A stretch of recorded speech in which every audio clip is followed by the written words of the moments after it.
Somaliland arrinteeda waxay soo taagneeday 30 sano marka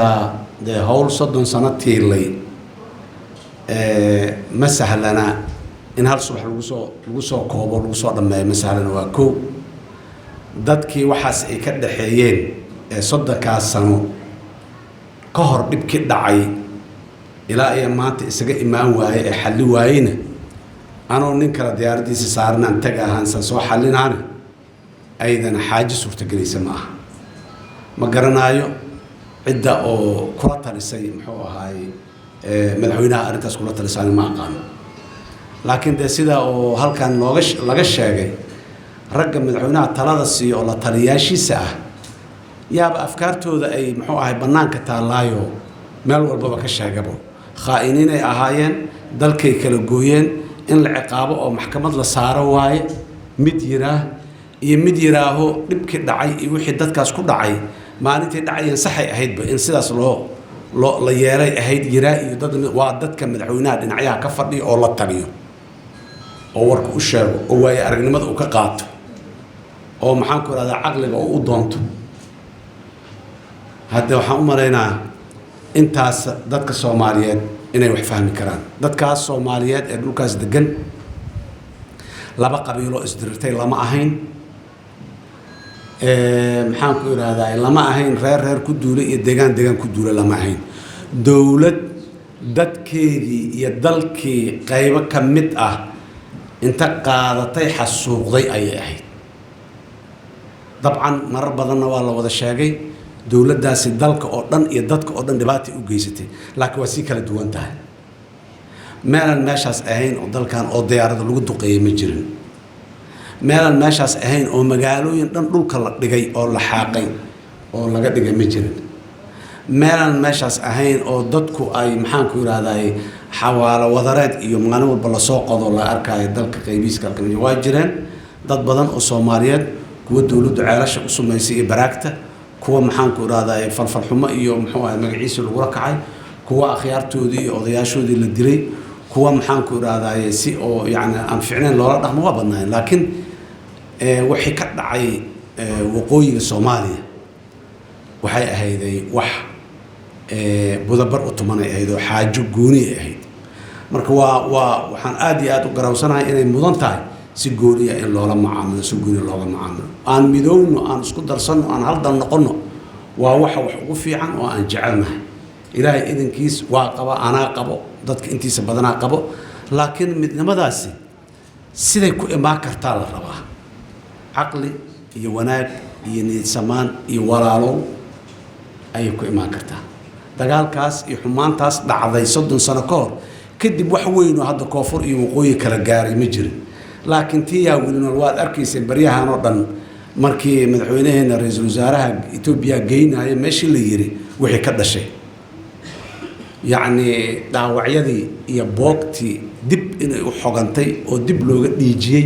oo dib maxaan ku canaaniyadeedii iyo xanuunkeedii dib u soo wada kacday waa dhageysanayseen waa arkayseen ninka dhalinyarada ah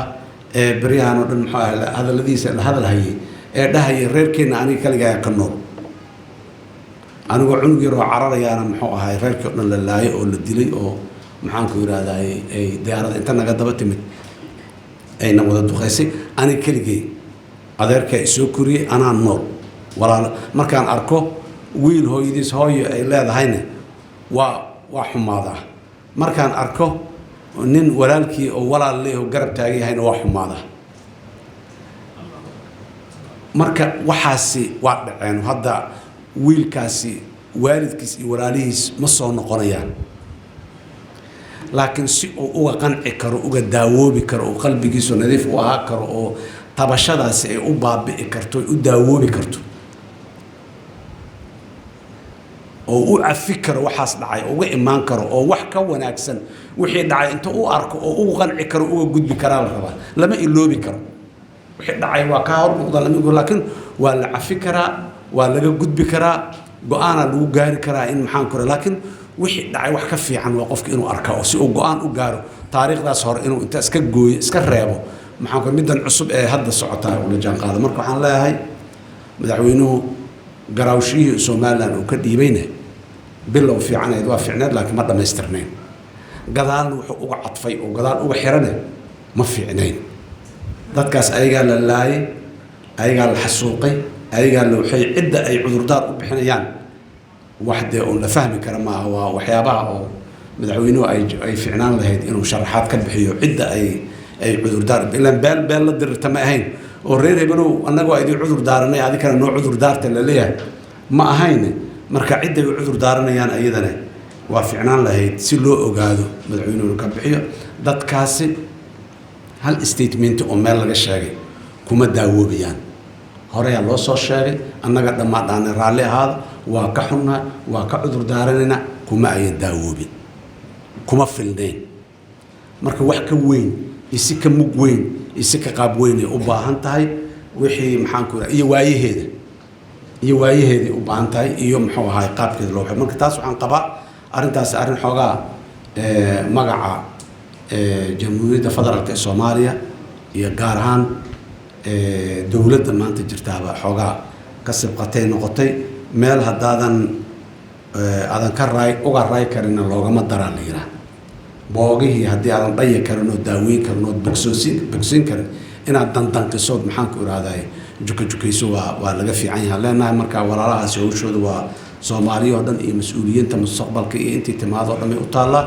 aad ayaan ugu kalsoonahay in ay wadada saxda hadii la soo maro xal weyn laga gaari doono oo raali la sameeyay taas marka meeshaan rabaa inaan uga haro midda kale soo hartay dadka dawlad maxaa lagu yahay qarniga 12aad waliba dawladdu maalin meel ay soo martay maalin ay muxuu ahaay boqorro iyo maalin maxaan ku iraahdaa nin xoog badan oo ciidan haysto iyo maalin ay maxaan ku iraahdaa askari muxuu ahaay inqilaab sameeyo xoog ku qabsaday iyo maalin hadda adduunyada waxay soo gaartay ilaa askari hadduu dal xoog ku qabsado lama aqoonsanayo lama aqbalayo maba aqbalayna caalamku inuu yiraahdo ururka midowga Afrika uu diido igad ay diido UN meel walba laga diido xoog ku qabsado raasaco dadka xoog lagu ma haysan kare maanta maalinna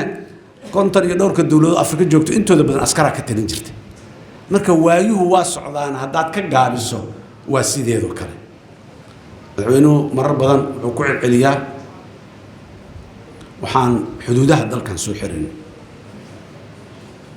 dalka diriska qaarna waa xun yihiin qaarna waa fiican yihiin siyaasaddu saaxiibo iyo jacayl gaara ma laha waliba dawladdu danay matashaa danahaasay ku xiran tahay qofkii isku fiicnaanayaan iyo qofkaan isku fiicnaanin danahaasay ku xiran yihiin aad iyo aad ayuu madaxweynuhu ugu celceliyey maalin dhaweyto dawladda Kenya cadow inay tahay iyo in ay wax haleysay iyo in laga maarmay